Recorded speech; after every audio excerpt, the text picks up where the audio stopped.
importante de mon travail.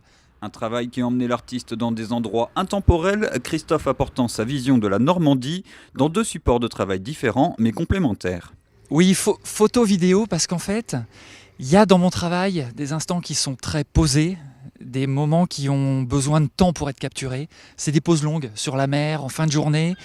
Il y a des instants comme ça où l'appareil photo, pendant 1 seconde, 2 secondes, 10 secondes, 10 minutes, va capturer la lumière.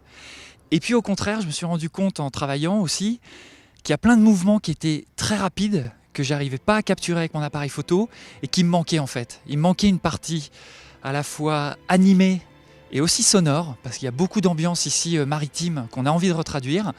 Donc c'est pour ça que j'ai développé assez rapidement la vidéo et je travaille parallèlement avec les deux formats. La vidéo s'adapte au format panoramique de mes photos. Le résultat le voici, nous sommes salle du Sépulcre à Caen. C'est ici que les tirages grand format vont plonger le visiteur dans la nature normande. À la veille de l'ouverture au public, les dernières photos prennent place, comme cette fresque géante de 7,50 m de large sur 2,50 m de haut. Elle est importante dans le concept que j'ai voulu traduire avec cette exposition. Pourquoi des grands tirages ? Pour donner une notion d'immersion. Le but, c'est que quand on est devant un tirage de 3 mètres sur 1 mètre, l'idée c'était justement de plonger dans la Normandie, de plonger dans les décors et avec un petit peu d'imagination, eh bien, se transporter dans cette période historique de 1944. Oui, il y a une scénographie, c'est-à-dire qu'il y a une histoire, c'est-à-dire que chaque tirage est lié au suivant.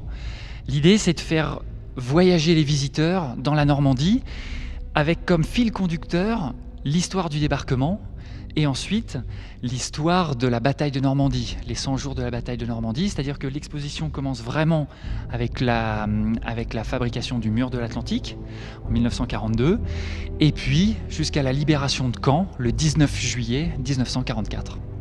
Une exposition où la photo et la vidéo seront présentes, un voyage espace-temps entre les paysages du débarquement et ceux d'aujourd'hui, une exposition où le photographe Christophe Daguet vous emmènera à travers sa Normandie et que vous pourrez découvrir à la salle du Sépulcre de Caen du 2 juillet au 18 août.